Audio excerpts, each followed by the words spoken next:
வணக்கம் எல்லாருக்கும். இன்னொரு வீடியோவில் சந்திக்கிறது சந்தோஷம். என்னன்னு சொன்னால், ஒரு முக்கியமான சின்ன வீடியோ. ஆனால் எதிர்காலத்துக்கு தேவை. இப்போ அரசியலை வந்து நாங்கள் வடிவாக புரிஞ்சு கொள்ளணும். இந்த எம்பி அர்ச்சுனா என்ற அரசியலுக்கும் எங்களோட பழைய அரசியலுக்கும் இடையில இருக்கிற வித்தியாசங்களை வந்து தோல் உரிச்சு காட்டுறது தான் என் வேலை. சரியோ? அதுக்காகத்தான் நிறைய பேர் என்னோட இந்த குளர்னம் கத்தினம் இந்த மெசேஞ்சர் எல்லாதுகளில் இதுகளில் வந்து சும்மா தேவையில்லாமல் கொமெண்ட்கள் எழுதினோம். இதெல்லாம் நடக்கிறதுக்கு காரணம் வந்து இந்த தோல் உரிக்கிறதுன்றது இருக்குல்லோ. தோல் உரிக்கிறதுன்றது வந்து எல்லாரும் செய்ய மாட்டேன்னு செய்கிறதும் கஷ்டம், கொஞ்சம் பிரச்சனையான விஷயம்தான். ஆனால் முடிஞ்ச அளவுக்கு செய்கிறதானே, அதில் ஒரு பெரிய விஷயம் இல்லை. இப்போ நாங்கள் சொல்லேக்க அது இப்போ எங்களை தான் சொல்கிறான் என்ற ஒரு உணர்வு வந்துச்சுன்னு சொன்னால் நீங்கள் வந்து ஒரு ஊத்தவாளி ஆகலாம் இருப்பீங்க. சரியோ? இல்லை அந்த தம்பி சொல்கிறது சரிதானே என்று யோசிக்கிறீங்களா இருந்தால் அவர் நீங்கள் மனச்சாட்சி உள்ள ஆகலாம் இருப்பீங்க. அதனால் நான் என்ன சொல்ல வரேன்னு சொன்னால், இந்த அரசியல்வாதிகள் வந்து இந்த அதிகார பகிர்வு அப்படி இப்படி எல்லாம் பெரிய பெரிய வசனங்கள் கதைப்பாங்க. அந்த அதிகார பகிர்வுண்டா என்னன்னு சொல்லி நான் யோசிச்சேன். நான் படத்திலிருந்து யோசிக்கிறானே மேலே பார்த்து கொண்டு என்ன சில நேரங்களில் போர் அடிக்கிற டைம் அதிகார பகிர்வுன்றா என்னென்று சொல்லி நான் யோசிக்கிறேன். அதிகார பகிர்வுண்டா இப்போ பெருசாக யோசிக்க தேவை. நான் பெருசாக ஒன்றும் யோசிக்கிறேன். இந்த என்ன டிக்ஷனரி எடுத்து சொல் ஆயுதங்கள் அந்த ஆயுதங்கள் எடுத்துலாம் எனக்கு உண்மையாக படிக்க தெரியாது. அந்த படிப்பறையும் இல்லை.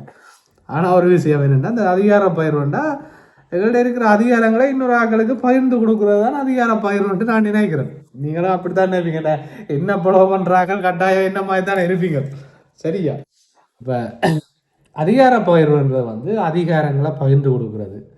மற்றது தலைவர்களை உருவாக்குறதும் ஒரு விதத்தில் வந்து அது வந்து இப்போ டாக்டர் அடிக்கடி ஒரு வார்த்தை சொல்லுவார், கிங் மேக்கர்ன்னு சொல்லி. அதாவது ராஜாக்களை உருவாக்குறது, அதிகாரிகளை உருவாக்குறது, தலைவர்களை உருவாக்குறது என்று சொல்லி. இப்போ டாக்டர் உண்மையாகவே அந்த விஷயத்தை சொல்லிக்க நான் சந்தோஷப்படுறேன். நான் என்னன்னு சொன்னால், எந்த ஒரு பாராளுமன்ற உறுப்பினரும் இதுவரைக்கும் இப்படியான விஷயங்களை செய்ய முன்வரையில. ஒரு அரசியல்வாதி, நான் சொல்கிற கதையை பாருங்க. வைத்தியர் ராமநாதன் அர்ச்சுனா அரசியலுக்கு வந்து இப்போ 2.5 வருஷம் ஆக போன்று வைங்க. 2.5 வருஷத்துக்குள்ள ஒரு பாராளுமன்ற உறுப்பினர், அவன் கட்சியில் அவர் தான் ஒரு பாராளுமன்ற உறுப்பினர், கட்சி தலைவர். சரியா? இப்போ இதில் இருக்க குறைஞ்சது ஒரு பாராளுமன்ற உறுப்பினர் எங்கட இப்போ ஐயா சிறிதரன் மாதிரி ஒரு கடைசி ஒரு 15 வருஷமாவது பாராளுமன்றம் போய் வர இருக்கும். சரியோ? அல்லது வந்து ஒரு சரி ஒரு 5 வருஷம் 6 வருஷமாவது பாராளுமன்றத்துக்குள்ள போய் வாராக்களாக இருக்கும். ஆனால் இவர் வந்து 2 வருஷம் பாராளுமன்றத்துக்குள்ள 2 வருஷம் ஒற்றே சண்டை.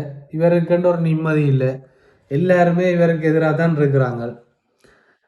ஆனால் ஒரு 2 வருஷத்துக்குள்ள அதே பாராளுமன்றத்துக்குள்ள யாரெல்லாம் எதிர்த்தாங்களோ அவங்களெல்லாம் தனக்கு ஆதரவாக திரட்டுற மாதிரி ஒரு செயற்பாடை செய்து தன் நல்ல குணங்களால், மனச்சாட்சி உள்ள தன்மையால், தன் பேச்சால் தான் யார் என்ற ஒரு உண்மைத்தன்மையை வெளிப்படுத்தி இந்த 2 வருஷத்துக்குள்ள தான் இப்படித்தான்ன்றதை நிரூபித்து, அர்ச்சுனா ராமநாதன் என்றால் அவர் எதையும் நேராக கதைப்பார், கிழிப்பார். ஆனால் நல்ல மனுஷன் என்ற ஒரு விஷயத்தை சிங்கள ஆக்கள் மத்தியில் உருவாக்கி, சிங்கள ஜனமும் நீங்கள் எங்கட பகுதியில் வந்து ஓட் கேடுங்கோ என்ற மாதிரி ஒரு வார்த்தையை சொல்கிற அளவுக்கு உருவாக்கி, இப்போ கொஞ்ச நேரத்துக்கு முதல்ல ஒரு வீடியோ பார்த்து நான் ஒரு சிங்கள சட்டத்தரணி வந்து சொல்கிறாராம், நீங்கள் இந்த ஏரியாவுக்குள்ளே கட்டாயம் எலெக்ஷன் கேட்கணும்னு சொல்லி காரை தட்டி சொல்கிறார்.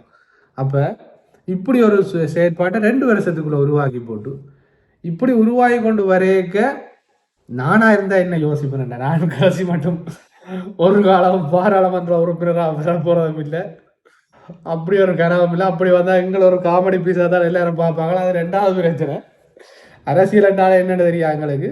இப்போ நானண்டா என்ன யோசிப்பேன்டா, இப்போ எந்த அறிவுக்கு யோசிப்பேன். இப்போ தான் எல்லாரையும் ஒரு மாதிரி செட் பண்ணி எந்த பக்கம் எடுத்துருக்கிறேன்.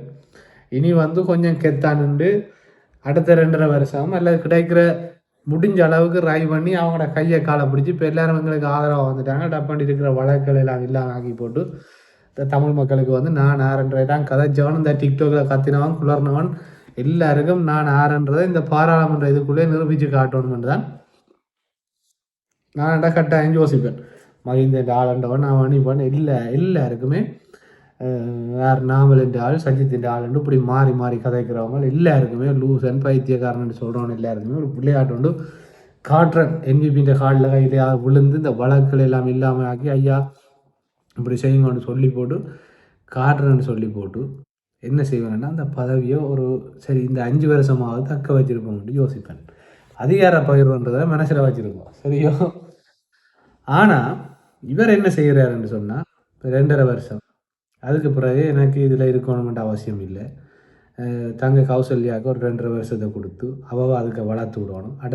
அடுத்த தலைமுறைக்கு ஒரு சந்தர்ப்பத்தை கொடுக்கணும்.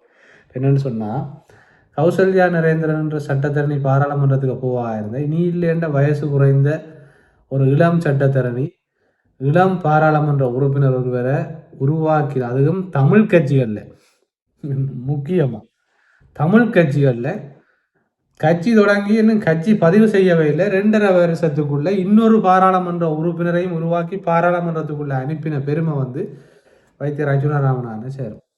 சரி இது ஒரு பக்கம் இருக்க. நீ ஒரே அர்ஜுனா பற்றி கேட்குறாடாப்பா எங்களோட தமிழ் தேசியவாதிகள் எவ்வளவு செய்திருக்கிறோம்னா இப்போ நான் வந்து கேட்க போகிற கேள்வி ஒருத்தரும் தயவு செய்து தற்கொலைகள் செய்ய வேண்டாம். இந்த சிறுதரன் எம்பின்ற கேந்திரமார் எம்பின்ற ஆக்கள் வந்து தற்கொலை முயற்சிகள் செய்யக்கூடாது. அது வந்து கூடாது, உடல் நலத்துக்கு கேடு விளைவிக்கும். அப்படி உங்களுக்கு கோவம் வந்தால் ஒரு தண்ணி எடுத்து குடியுங்கோ, குடிச்சு போட்டு கொஞ்சம் வெளியால் போயிட்டு வந்து அல்லது இந்த வீடியோவை நைஸாக தட்டி விட்டுட்டு வெளியால் போயிட்டு வாங்க.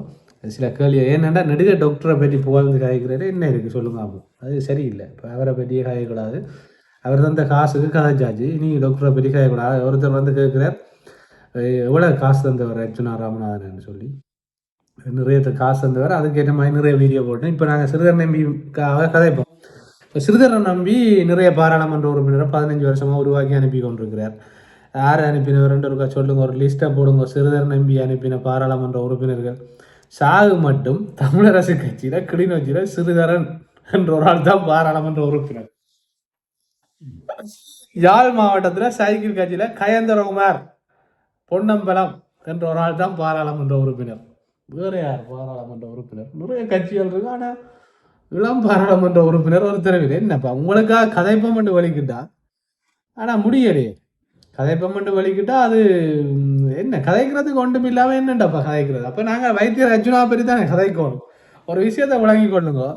ஒரு புதிய தலைமுறை உருவாக்கி அந்த தலைமுறைக்கு தான் யாருன்றதை நிரூபித்து அந்த தலைமுறையில் அடுத்த கட்டத்துக்கு ஒரு இளம் சட்டத்தரணி அதுவும் பெண் பாராளுமன்ற உறுப்பினரை பாராளுமன்றத்துக்குள்ள அனுப்பி அடுத்ததாக இருக்கிற 2 பேரையும் அதுக்குள்ள அந்த அரசியல் கட்சிக்குள்ளேயே வளர்த்து அடுத்ததாக வருகிற தேர்தல்களில் அவங்கள நிப்பாட்டி 40-45 வயசுக்கு பிறகு தான் பாராளுமன்ற உறுப்பினராகவோ அரசியல்லையோ இருக்கக்கூட ஒரு அட்வைசராக இருக்கணும்ன்ற சிந்தனை வந்து எல்லா பாராளுமன்ற உறுப்பினருக்கும் வராது. அதுதான் வந்து கிங் மேக்கர்ன்றது. அதுதான் வந்து தலைவர்களை உருவாக்குற அல்லது ராஜாக்களை உருவாக்குறன்னு தமிழில் சொல்லுவாங்க. அப்படியான ஒரு செயற்பாட்டை செய்கிறதுக்கு தமிழ் தேசிய கட்சிகள் தமிழ் தேசியம் பேசுகிற கட்சிகள் தவறினதால் தான் இன்றைக்கு தமிழ் தேசியம் ஒன்றே எங்கிற கையில் இல்லை. தேசிய தலைவர் கேட்க எல்லா கட்டமைப்புக்கும் எல்லா தலைவர்களையும் உருவாக்கி வச்சிருந்தார். எல்லாமே உருவாக்கி வச்சிருந்தார். அந்த கட்டமைப்பை அதை எல்லாருமே சதி செய்து அழிச்சு போட்டாங்க. ஆனால் ஒரு விஷயம் நான் சொல்கிறேன் என்னன்னு சொன்னால், எங்களோட அரசியல் வரலாற்றில் இப்படி ஒரு புதிய தலைமுறையோ ஒரு அரசியலுக்கு வந்து 2.5 வருஷத்துக்குள்ளே இன்னொரு பாராளுமன்ற உறுப்பினரை பாராளுமன்றத்துக்குள்ளே அனுப்பி இது இன்றைக்கு நடக்கிற திட்டமில்லை. இனி டிக்டாக்ல கத்துவாங்க அவருக்கு வழக்கு விழுந்துட்டு அவர் பாராளுமன்ற எலெக்ஷன் ஓட்டு எண்ணி போட்டு வெளியே வந்தே சொல்லி போட்டார் 2.5 வருஷம் நான் 2.5 வருஷம் கௌசல்யா நரேந்திரன் தான் இந்த பாராளுமன்றத்தில் இருப்பினம் என்று சொல்லி அவர் தெளிவாக சொல்லி போட்டார். அதை விட வைத்தியர் அர்ச்சனா சொன்ன வார்த்தை அதுவும் கௌசல்யா நரேந்திரன் அவர்களுக்கு அவன் தியாகங்கள் இந்த வைத்தியர் அர்ச்சனாவுடைய அந்த ஊழல் சம்பந்தமான போராட்டங்கள் அவட அர்ப்பணிப்புகளுக்கு அவர் நிச்சயமாக அதை கொடுப்பார். ஏன்னு சொன்னால் அவர் எந்த அளவுக்கு அடிமட்டத்துக்கு இறங்கி வேலை செய்வார்ன்றது வந்து எல்லாருக்குமே வடிவாக தெரியும். அதனால் இதில் சந்தேகப்பட தேவையில்லை. இது வந்து உண்மையான ஒரு கருத்தை தான் நான் பதிவு செய்கிறேன்.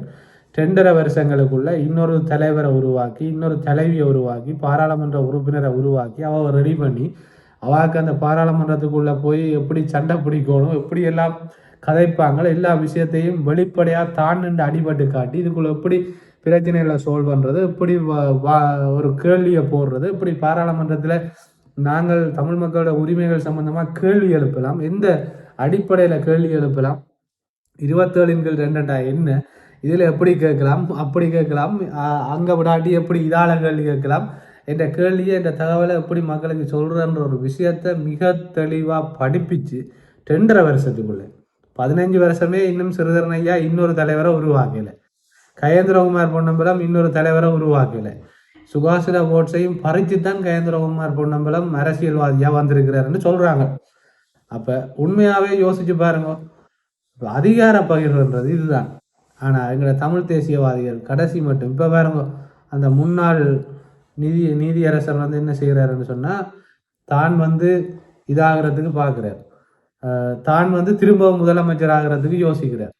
சிறிதரன் என்ன செய்கிறார், தான் திரும்ப முதலமைச்சர் ஆகிறதுக்கு யோசிக்கிறார். சுமந்திரன் என்ன செய்கிறார், தான் முதலமைச்சர் ஆகிறதுக்கு யோசிக்கிறார். இப்போ இருக்கிறவே தொடர்ந்து இருக்கணும்னு தான் யோசிக்கணும். ஆனால் வைத்தியர் அச்சுநாட கட்சியில் மட்டும்தான் வயசு போன ஆக்கள் வந்து அட்வைசராக மட்டும் இருங்கோ, ஒரு ஆலோசகராக இருங்கோ, நீங்கள் மற்றாக்கள் வந்து இளைஞர்களுக்கு சந்தர்ப்பத்தை கொடுப்போம், இதால் இளைஞர்களுக்கு வந்து ஒரு அரசியல் நாட்டம் பெறும். இன்றைக்கு அரசியலை பற்றி யோசிக்கிறதுக்கு இளைஞர் சமுதாயத்தை உருவாக்கி விட்டது வந்து வைத்தியராஜனா. நீங்கள் கேம்பஸ் படி எங்களுக்கு என்னத்தை விதைக்கிறீங்க, எங்கேயாவது போராட்டம் செய்யுங்க கொண்டு தான் விதைக்கிறீங்க. அவங்கள ஒருத்தரை நீங்கள் பாராளுமன்ற உறுப்பினராக தெரிவு செய்து கூட பாராளுமன்ற தேர்தலில் கட்சிக்கு விடுவீங்களோ, கட்சியில் பாராளுமன்ற உறுப்பினராக வாங்கன்னு சொல்லி, நான் ஓய்வெடுக்கிறேன் நீங்கள் பாராளுமன்ற உறுப்பினராக இருங்கன்னு சொல்லி யாராவது கூட அதிகாரத்தை பகிர்ந்து கொடுக்கறதுக்கு ரெடியாக இருக்கிறீங்களோ, அல்லது கயேந்திரகுமார் பொன்னம்பலம் தன்னுடைய பதவியை ரிசைன் பண்ணி போட்டு சுகாசுக்கோ அல்லது வேறு ஒருவருக்கோ கொடுக்க ரெடியாக இருக்கிறாரோ, அல்லது சிறிதரன் ஐயா அடுத்த பாராளுமன்ற உறுப்பினராக ஆற வச்சிருக்கிறார். அப்போ அதிகார பகிர்வுன்றது வந்து அதிகாரங்களை பகிர்ந்து கொடுக்கறதுன்றது வந்து, அல்லது அடுத்த தலைமுறைக்கான ஒரு விஷயத்தை உருவாக்குறதுன்றது வந்து வைத்தியராஜனா 39 வயசுலேயே ஆரம்பிக்கிட்டு. அப்போ சிந்திச்சு பாருங்க, நீங்கள் 35 வயசுல தான் இளைஞர்கள் நினைச்சு கொண்டிருக்கிற நேரம், அவர் 35 வயசுல ஓய்வு எடுக்கணும், அதிகாரத்தை மற்ற சந்ததியிட்ட கொடுக்கணும், அடுத்த தலைமுறையை அரசியலுக்குள்ள கொண்டு வந்து நல்லவங்களை நிப்பாட்டி விடணும்ன்றதுல உறுதியாக இருக்கிறார். கௌசல்யா நரேந்திரனுடைய சட்டத்தரனுடைய அரசியல் பிரவேசம் என்றது வந்து இளைய தலைமுறைகளுக்கு ஒரு எடுத்துக்காட்டானதாகத்தான் இருக்குமே ஒழிய ஒரு முக்கியமான ஒரு சரித்திரத்தில் வித்தியாசமான ஒரு திருப்பு முனையை உருவாக்கும். இது சம்பந்தமாக நான் தனியாக ஒரு வீடியோ போடுறேன், ஏற்கனவே போட்டிருக்கிறேன், இன்னும் விவரமாக போடுவேன். ஆனால் இந்த விஷயத்தை எந்த அரசியல் கட்சி செய்திருக்குதுன்றதை கொஞ்சம் சிந்திங்க. சம்பந்தன் ஐயா கடைசி மட்டும் பதவி ஆசையோடு தான் இறந்தவர். கடைசி வரைக்கும் ஏதோ ஒரு கட்சியில் ஒரு தலைவராக ஒரு இதாக இருக்கணும்ன்றதான் அவங்களோட எண்ணமாக இருந்தது.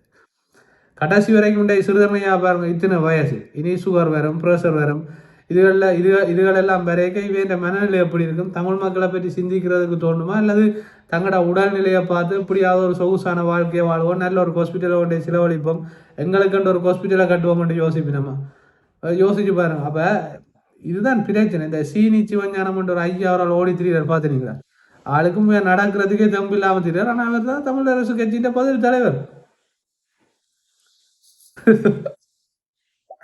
அதான் சொல்கிறேன், திரும்பவும் சைக்கிள் கட்சி வீட்டு கட்சிக்கார தயவு செய்து தூக்குகள் ஒன்றும் போடாங்க. இந்த வீடியோவை பார்க்க பிடிக்க விளையாடி தண்ணியை குடிச்சு போட்டு செய்யுங்க. நன்றி, வணக்கம். இன்னொரு வீடியோவில் சந்திப்போம்.